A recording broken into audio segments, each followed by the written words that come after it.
In the middle of the road, a terrified woman runs to a gas station and calls for help. However, the clerk ended his day and turned off the lights, saying they were closed. Then the woman rushes to the phone booth and calls 911, desperately explaining that her 2 children have been kidnapped.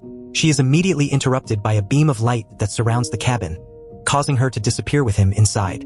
The clerk comes out and finds nothing but the base and some smoke. While turning to call the police, the cab fell and hit the ground. In the morning, the police come to investigate the scene. As several officers call the clerk a liar for the story he tells, Officer Murphy inspects the remains of the cabin and finds the woman's ID, to his surprise. Where is she now meanwhile? In town, April and her boyfriend Kyle are packing their bags for a weekend at a cabin in the woods that belongs to April's family. At the last minute, Kyle announces that he's invited 3 friends to go with him without telling her, which pisses off April a little. His mood improves when he hits the road and finally relaxes. Seth decides to start a fire for fun, so they end up getting arrested by Murphy. When he hears where they are going, he warns them that there have been unusual disturbances in the area, such as burglaries and animal killings, so you must be careful. After leaving the group with only a warning for their behavior, Murphy goes to see the local farmer who found a dead pig. He thought coyotes did it, but Murphy points out that the wound is very specific and clean. It is the same mutilation that he saw on all the animals of the region. When the group gets to the cabin, they start having fun with the alcohol and the pool.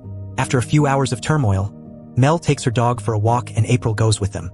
The girls are enjoying the scenery, but suddenly the dog. He hears something and starts barking as he runs away. The girls follow the bark into a fenced area with a scary scarecrow, but they ignore the trespassing signs and go through anyway. Looking around, they find tents containing a bouquet of Mary Jane and Mel plants. He is so excited that he tries to steal some. Soon, the dog returns to them, but is followed by the owner of the bar, who threatens them with an axe. The girls try to explain that they were just looking for the dog and are staying in the cabin. Hearing about the cabin, the man realizes that he knows April. His name was Travis and he was a friend of his family, so he met April when she was a child. Soon, April remembers and the girls accept her invitation to the house. They talk for a while and Travis shares some details about the post-traumatic stress disorder he's had since the war. He also shows them a photo of a mysterious flying object that their motion-sensing thermal cameras have detected. He theorizes that it is a secret military aircraft and that the military has been using the area for testing since the Cold War. Travis is a big fan of conspiracy theories and complains about having to live off the grid to avoid surveillance. Eventually the girls will return, but make sure to buy Travis some Mary Jane first. When the girls come home, they share the plants, and everyone likes to smoke. Suddenly, Kyle takes April into another room and tells her how much she means to him before getting down on one knee to propose. However, April says she can't and reveals that she had a job in New York but didn't find the time to tell her.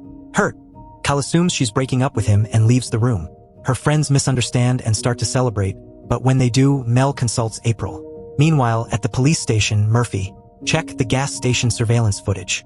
The phone booth actually disappeared under a light, and to Murphy's surprise, there seemed to be a hidden presence in the light. Later that evening, the group gets drunk because they are upset about not having TV or cell service.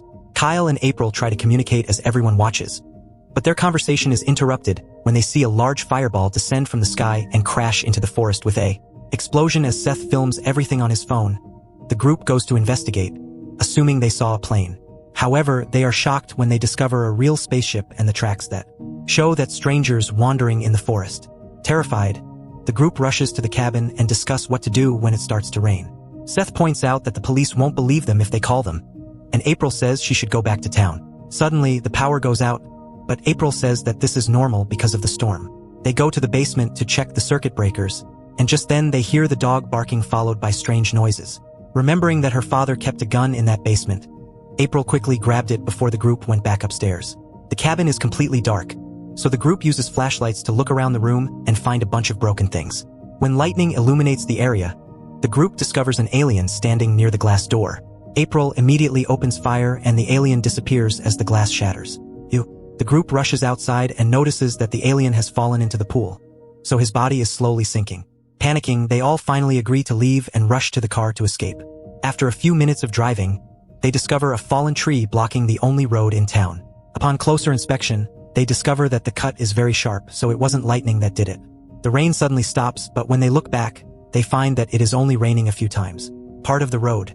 Upon exiting, a red light covers the area, and the group looks up to discover an alien spaceship above them.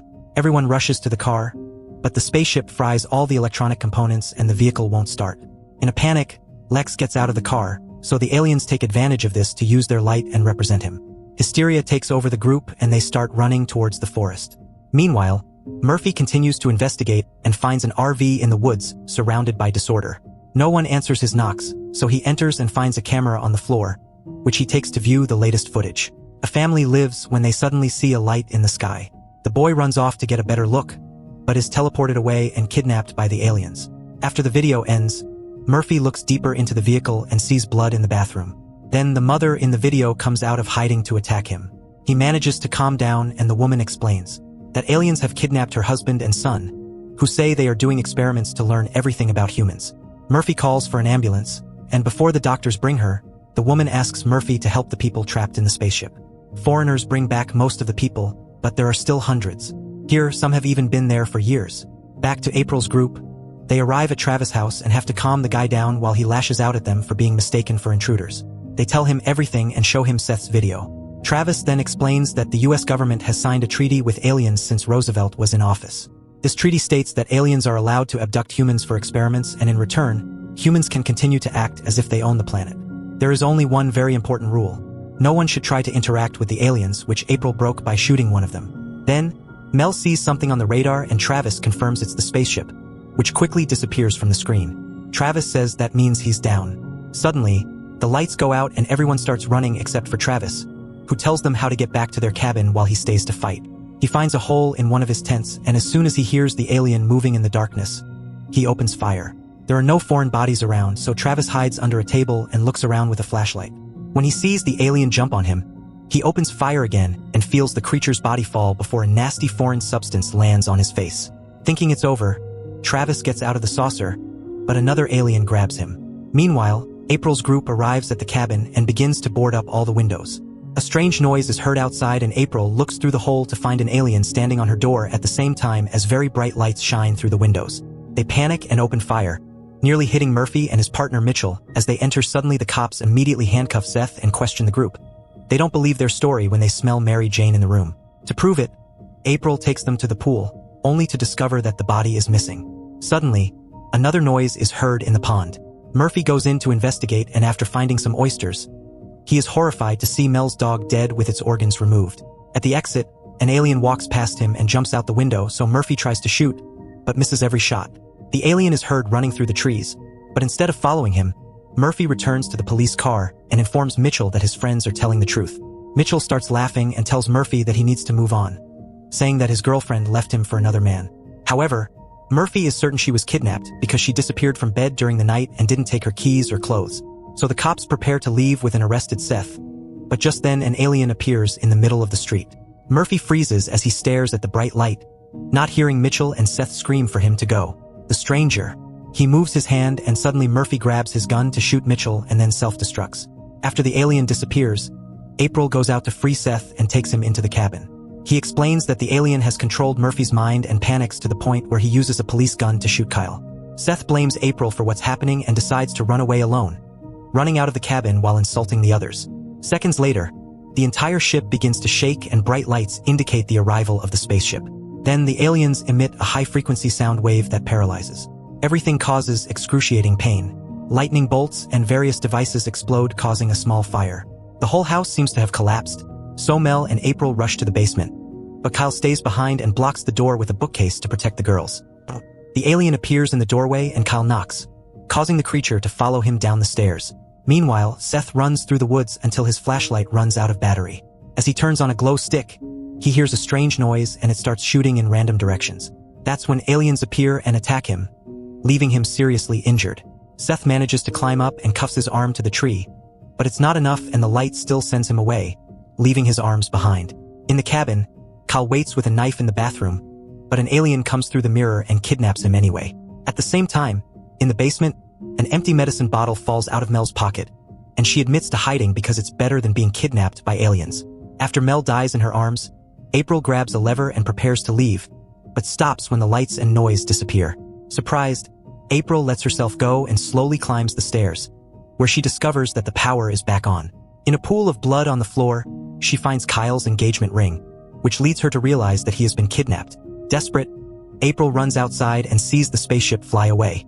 He then grabs some firecrackers and starts shooting them into the sky to attract the attention of the aliens. At first, nothing happens and April falls to her knees, thinking she's lost Kyle forever. However, the spaceship returns and abducts him as well. Moments later, April wakes up to find herself in an uncomfortable cocoon. After some difficulty, he breaks free and starts walking down the corridor, seeing other bodies on the way. After a very bright light, it arrives in the living room and discovers that she has been taken to a foreign city. In another room, Seth also wakes up and panics to see that his arm is missing. Suddenly, an alien machine begins to perform various painful experiments on him, such as inserting a bug into his belly, shooting at his skin with lasers, and inserting a probe into his back. Eventually, it becomes too much and Seth dies. Back in April, she continues to wander the halls and look at the cocooned bodies until she finds Kyle. She immediately frees him and gives him CPR, apologizing for everything. Kyle wakes up and the pair share a hug before the aliens find them. A light surrounds Kyle and April and they cling to each other thinking they are going to die, only to suddenly reappear in the woods. They celebrate with a kiss and leave hand in hand, hoping to find help.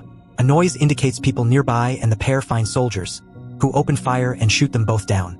In his last breath, he pulls out the ring and Kyle puts it on his finger before the soldiers kill them with another shot. Then the bodies are thrown into a hole and burned. The soldiers continue to clear the area, removing any evidence that could prove the existence of foreigners or their treatment by the government.